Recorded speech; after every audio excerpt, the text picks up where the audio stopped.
e em prol da alfabetização das crianças goianas.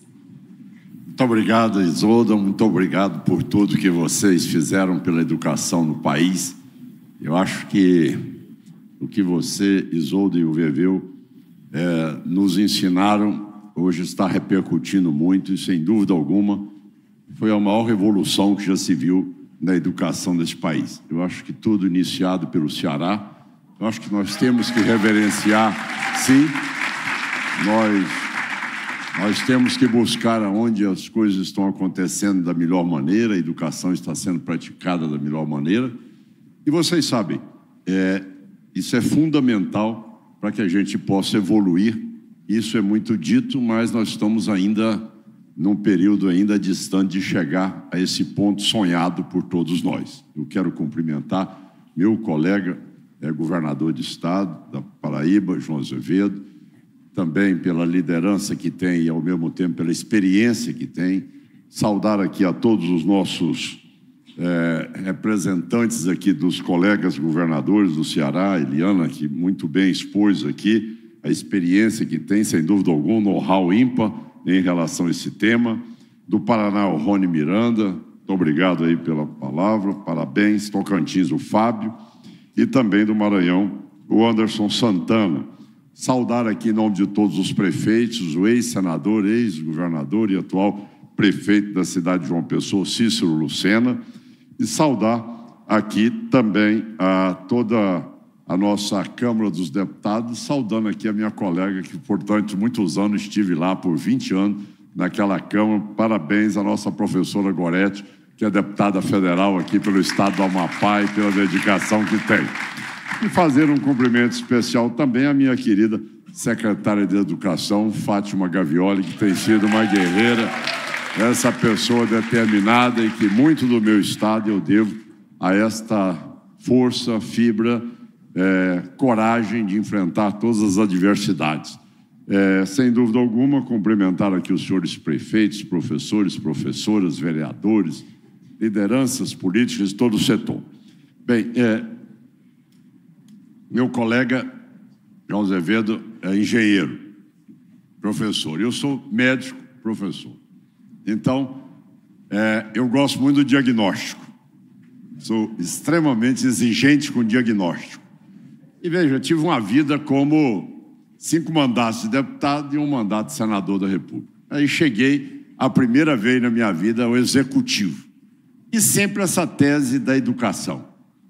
Educação, porque educação, sem dúvida nenhuma, aquela palavra em todos os comícios, em todos os planos de governo, em tudo aquilo.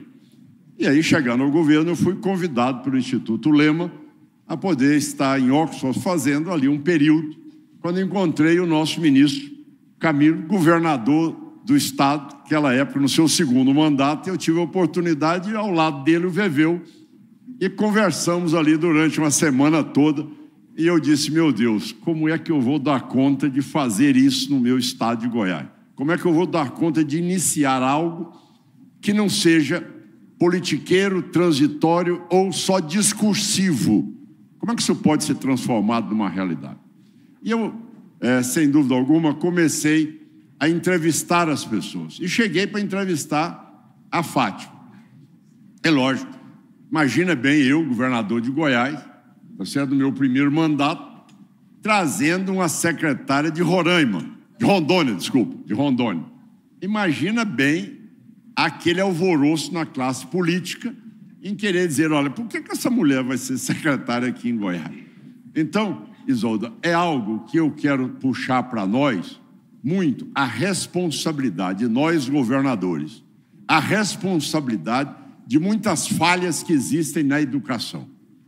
É responsabilidade do governador. Sabe por quê?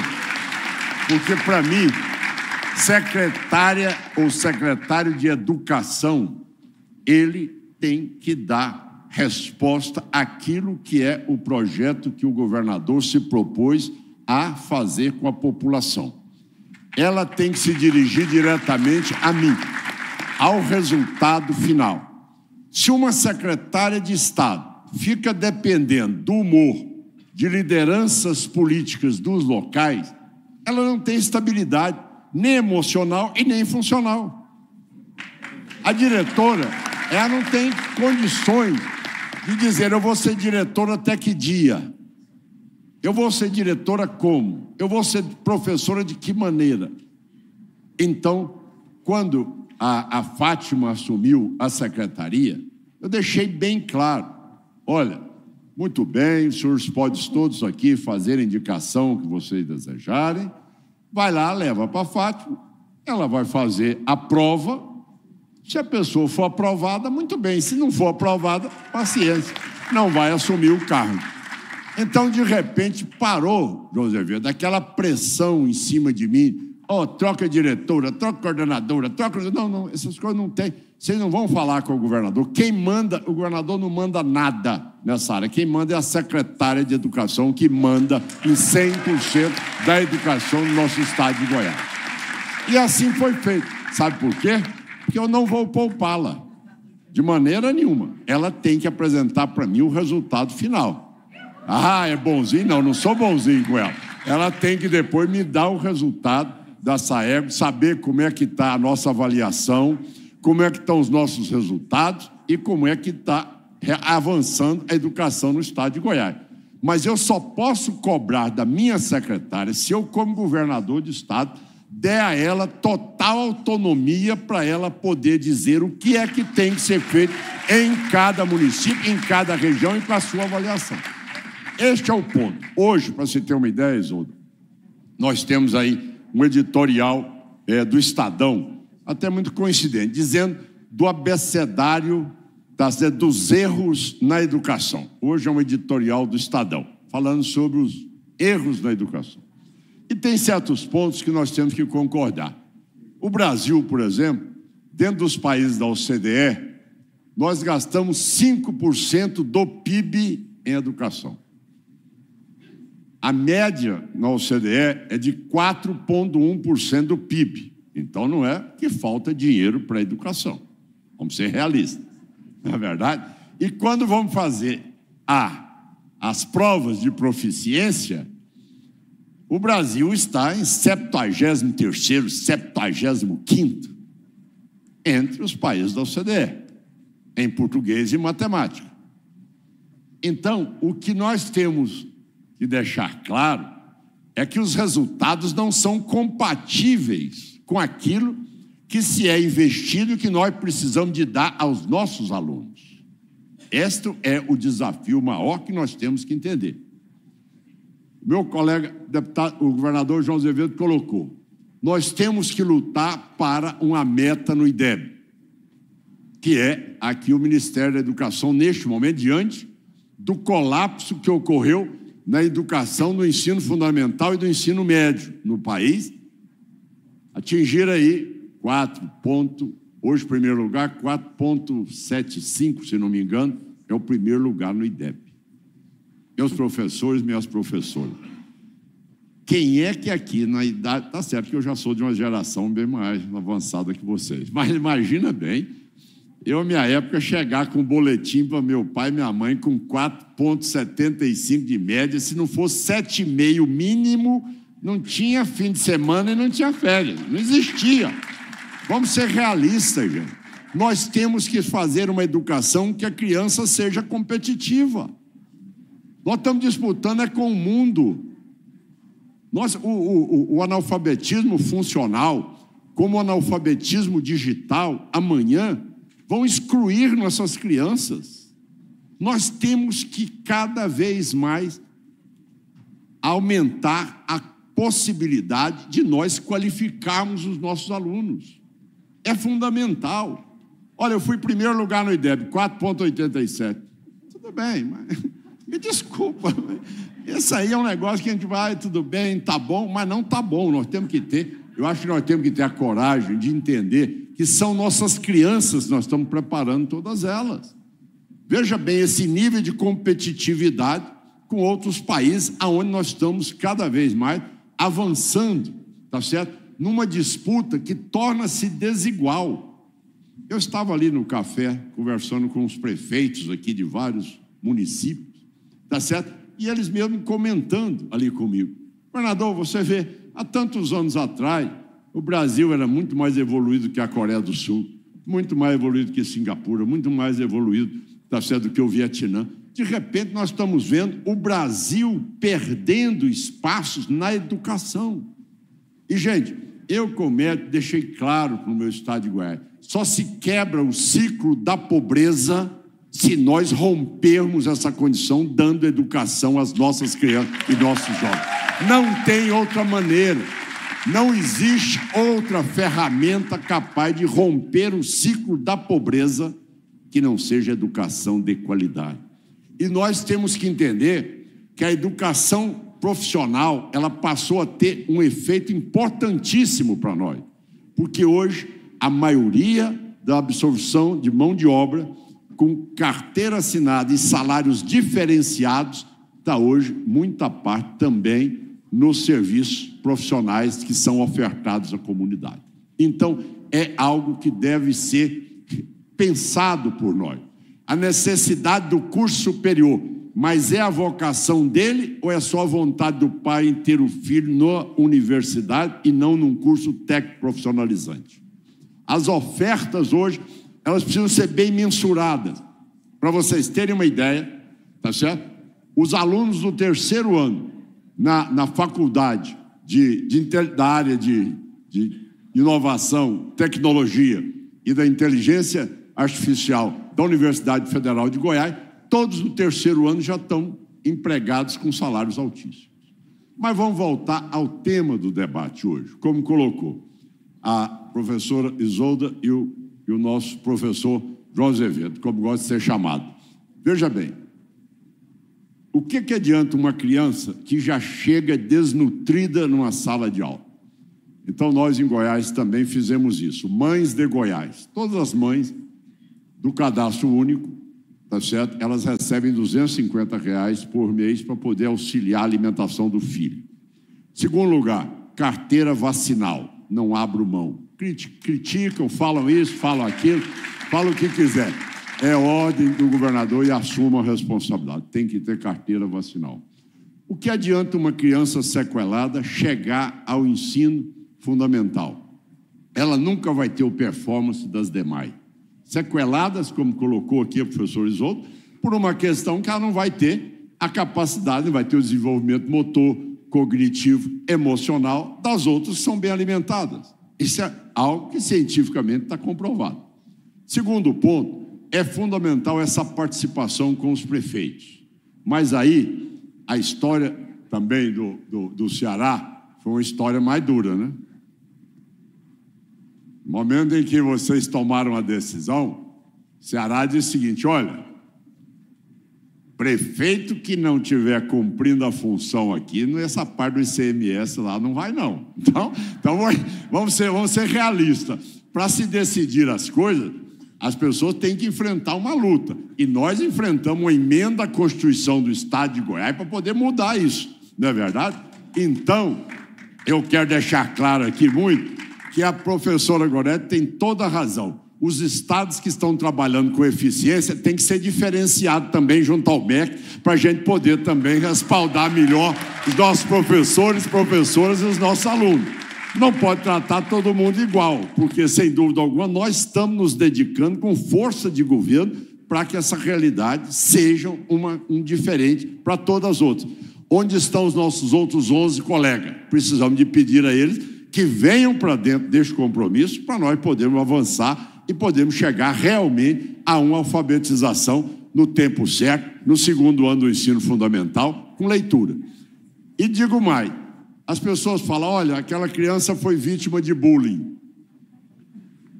Eu sou muito observador. Qual é o maior bullying que tem hoje e por que hoje há maior nível de evasão escolar hoje, que ainda não está sendo levantado e não está sendo estudado e que eu quero pedir aqui aos professores e coordenadores que vejam. Vocês sabem qual é? É uma criança que chega no 5º ano do ensino fundamental e que você pede para ele ler um texto na sala e ele não consegue. Aquilo dá a ele uma sensação de desconforto, tamanho, que ele prefere sair da sala e não voltar mais para a escola. enfrentamos, professor, o bullying das pessoas que são analfabetas, tá certo? Muitas vezes, analfabetas mesmo em não saber ler aquela palavra. Não é nem interpretar aquilo que ele está lendo.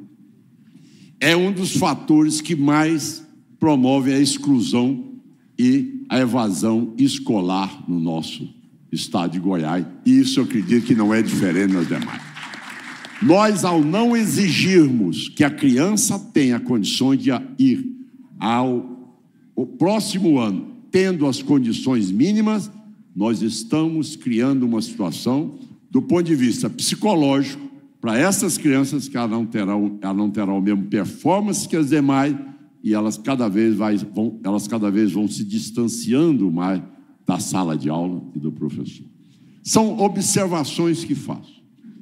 Como, por exemplo, eu via, dentro de um conceito hoje de consumismo, tá certo? Eu vi o seguinte: o aluno mais bem vestido na escola, um corte de cabelo especial, uma blusa diferente, não sei o que tal, era o que era o chefe da classe. Ali era o que era mais ou menos contornado por todos, era enaltecido, moto diferente, bicicleta com marcha, não sei o que tal, era o bonitão da sala. Falei, olha, agora todo mundo eu vou dar uniforme para todo mundo só vai entrar com uniforme igual para todo, da meia, desde o tênis, a meia, todo o conjunto, é todo mundo aqui, porque esse diferencial, sabe o que estava ocorrendo nas minhas regiões mais pobres do estado de Goiás, principalmente o entorno de Brasília? As crianças que tinham essa renda maior de famílias pobres eram pessoas que estavam sendo usadas para fazer tráfico de droga dentro dos colégios, principalmente na hora do recreio. E que se os professores ameaçassem ou denunciassem, aquela facção vinha lá e ameaçava a família do professor. Então isso é função de Estado.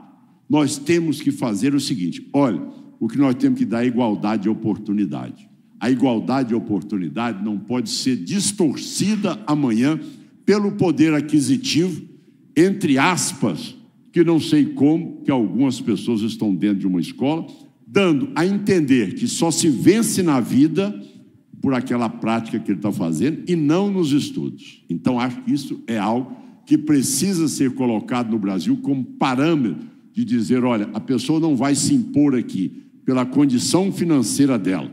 Buscar uma igualdade também naquilo, professor, que você muito bem colocou, João. Aquelas crianças têm que ser mesmo privilegiadas. Redação em primeiro lugar. Eu não citei no programa de rádio, boa ideia, vou citar também, boa ideia, eu vou copiar tudo que dá certo eu copio. Eu não tenho esse negócio de, é do Estado, eu copio tudo, tá certo? O que eu promovo sempre são almoços lá no Palácio, que eu dou almoço para todo mundo para ir lá, homenageá-los por isso e por aquilo outro. Inclusão social, tá certo? Todas 158 crianças cegas em Goiás, comprei aqueles óculos israelenses, Orkan, Mayai, botei em todos eles, fizemos um curso especializado, já tem aluno na faculdade com aquele óculos que já faz a leitura, não precisa de fazer aquela leitura da Sebrae, e ele já consegue interagir com a professora com aquele óculos que nós fornecemos para todos os alunos cegos no nosso estado. Políticas outras são feitas. Como tal, agora vamos lá para alfabetizar. O que acontece, gente? Nós temos 246 prefeitos, cada um tem o seu número de prefeitos. O prefeito, ele, muitas vezes, tem dificuldade de implantar, tá certo, uma grade curricular compatível, poder dar apoio aos seus professores, para que eles tenham um nível a poder repassar aos alunos. Então, tudo isso, nós temos que acabar com essa discriminação de que os municípios que podem menos não têm chance de evoluir. E com isso, essa ideia maravilhosa, tá certo? Que o Ceará implantou, que para mim foi algo assim, fora de série. Se o governador tem direito de repassar o ICMS numa parcela dela, eu vou repassar, então, de acordo com aqueles que estão dando. Isso é suficiente? Não. Mas é suficiente como vocês fizeram. Ou seja, trazendo todos esses municípios para dentro do respeito às prerrogativas dos municípios, mas dentro de um conceito com a Secretaria de Educação, fazendo uma grade, distribuição de material e fazendo provas a todo momento. O Veveu estava comigo, eram mais de 3.000 pessoas, aonde nós demos ali R$80 mil para 150 colégios e escolas que foram o primeiro lugar nessa fase do Alfa Mais, que é a educação no segundo ano do ensino fundamental em Goiás. Foram 87 municípios que tiraram o primeiro lugar. Então já disseminou. E também as 150 já estão com vocês do Ceará Oriental, já estão dando curso para aquelas que foram as 150 piores escolas do nosso estado de Goiás, já estão recebendo aí o apoio dessas outras. Então, eu vejo que nós, governadores, nós temos um papel fundamental em tudo isso. A professora e o professor, como disse a nossa secretária, ele tem que ser um bom gestor. Eu ainda não cheguei no patamar do Ceará. Eu tenho desafiado o meu povo. Eu soube que vocês lá tem o seguinte, que tem prefeito que disputa gestora de um município para botar para o outro, para poder aumentar o ICMS dele, entendeu? Então, eu quero lá em Goiás, daqui uns dias, nós vamos chegar nesse patamar. Eu tenho feito todos os cursos com os meus diretores, gestores de escola, para que nós tenhamos a melhor educação nesse nível e com qualidade de gestão do dinheiro público. Agora, é fundamental aquilo que o governador disse. Gente, quando eu cheguei em Goiás, eu fui para a escola, eu e a Fátima. Chegamos lá, o professor abriu para mostrar o colégio para mim. Rapaz, eu cheguei na sala dos professores, era um sofá encebado, tudo desarrumado. Eu fui no banheiro das crianças, era um negócio assim que você não tinha condições mínimas de uso, era uma insalubridade completa. Eu fui na cantina, era aqueles pratos de plástico encebado, aquelas coisas mais desarrumadas do mundo. Tá certo? Eu fui na sala de aula, aquela persiana quebrada, cadeira desmontada. Falei, gente, que aluno que tem motivação para vir para um lugar desse? Então, esta é algo que a gente tem que entender também, gente. Nós temos que preparar. Nós investimos 5 bilhões e meio, reformamos 1.049 escolas, desmanchamos tudo quanto é escola de placa, estamos fazendo escolas tudo de alvenaria, e estamos fazendo uma condição de que o aluno se sinta respeitado. Hoje o aluno sai lá da porta do colégio com o seu uniforme, ele se sente orgulho de estar ali. É tudo na grama esmeralda, é tudo arrumado, é tudo pintado, aumentamos a 300% a nossa parcela da alimentação escolar, botamos ônibus para poder trazer as crianças, como colocou o governador aqui, tá certo? Com repasse dos deputados federais. Então, gente, eu vejo uma coisa só. Se a Secretaria de Educação se transformar em trampolim político, não vai dar certo em lugar nenhum do mundo. Zero. Secretaria de Educação não é trampolim político. Secretaria de Educação é para dar resposta para nossas crianças do ponto de vista de educação. Aí as coisas vão funcionar, porque aí a secretária tem estabilidade de chefe de governo, tá certo?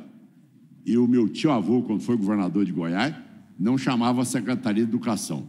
Lá ele deu o nome Palácio da Instrução. O professor tem que estar em palácio, porque são os responsáveis por formar as próximas gerações. Então, nossos professores têm que ter estabilidade. Agora, tem que ter resultado. Eu não sou bonzinho. Tem lá a planilha que ela faz lá todo dia. Ela está aqui, ó, não tem jeito, tem que trocar. Bom, resolve, o problema é seu. Quando chegar agora no IDEB, eu vou apertar a cabeça dela. Ela tem que me dizer por que que aconteceu. Ela ali. Porque eu dei todo o poder para ela. Todo o poder está na mão dela. Ela que faz. Ela me arruma as brigas mais complicadas na Assembleia, com o prefeito, com tudo mais, e eu aguento, tá certo? Agora, ela tem que me dar a resposta agora, no fim de novembro ou dezembro, não sei quando é que vai ser, essa prova. Então, gente, eu vejo isso. E é dessa maneira que eu quero dizer, eu acredito na educação, tá certo? Eu não vejo outra maneira do Brasil sair à frente se nós continuarmos com essa mesmice que não seja melhorar a educação no ensino público. O João colocou aqui, eu me formei em colégio público. Rapaz, eu fiz concurso para ir para colégio público. Na minha época, eu saí de Goiás, fui fazer vestibular num colégio estadual de Minas Gerais para me preparar para passar na Universidade Federal de Medicina. Era referência na educação, não é verdade, João? O colégio público antigamente, gente, era Era assim, algo que era um dos melhores do mundo. Nós não podemos deixar isso cair, nós temos que resgatar o ensino público no Brasil. É função nossa. Eu vou me dedicar tempo integral a poder trabalhar. O ministro Camilo esteve em Goiás, fez um grande evento lá. Nós já aumentamos de 49%, tá certo? Para 56%, depois que implantamos o Alfa Mais, que é alfabetizar em tempo certo, tá certo? A melhoria dos nossos alunos já de 49% para 56%, aproveitamento no segundo ano do ensino fundamental, e queremos chegar num patamar muito maior do que esse. Então, é isso que eu vejo que vai ser o diferencial. O Estado que se dedicar vai ser o Estado que mais vai gerar emprego, renda, e vai ser um divisor de águas nessa área que nós vemos hoje da inovação, da tecnologia, da pesquisa, tá certo? Que nós estamos também, trouxemos aquele de Recife, quem é que está aqui de Pernambuco? Tem alguém de Pernambuco aqui? Trouxemos lá o Porto Digital, aquele pessoal todo do Porto Digital, para assumir o hub tecnológico de Goiás, para fazer exatamente isso que vocês fizeram lá. Então, gente, essa parceria que eu quero ter. Agora, encerrando mesmo, sem vocês, professores e professoras, não tem jeito. Agora tem que ter vontade. Na verdade, a gente tem que fazer educação com vontade, com garra, com determinação e com a disputa salutar. Disputa salutar qual é que é? Não, gente, olha, o meu IDEB está melhor, a minha alfabetização está melhor, e vamos cada vez mais intensificar também o reconhecimento a essas professoras, professores e a esses colégios e escolas que estão em primeiro lugar. Eu acho isso, não é discriminar ninguém, mas nós temos que enaltecer também a boa educação no Brasil para nós sairmos dessa situação que não é possível. Nós estamos perdendo para o Vietnã, para a Coreia do Sul, já perdemos longe para a China. Daqui a pouco nós estamos perdendo para todo mundo, daqui a pouco nós não estamos ganhando de mais ninguém na educação. Está ruim isso, quer dizer, ser 77º na OCDE em matemática e português, não tem lógica, tá certo? Então fica aí o desafio, um abraço grande, e vocês não sabem da minha paixão. Se quiserem fazer um outro encontro desse em Goiás da Educação, tá, as portas estão abertas e é um prazer enorme em recebê-los por lá. Isolda, parabéns, dê um abraço ao ministro, agradeça ao ministro por essa iniciativa dele, parabéns mesmo, Camilo, por essa atuação que você tem tido, e é um ministro que tem formação, conhecimento e aplicabilidade do que é a educação no seu estado, que hoje está à frente do Ministério, tá certo? Muito obrigado. Muito obrigada, governador.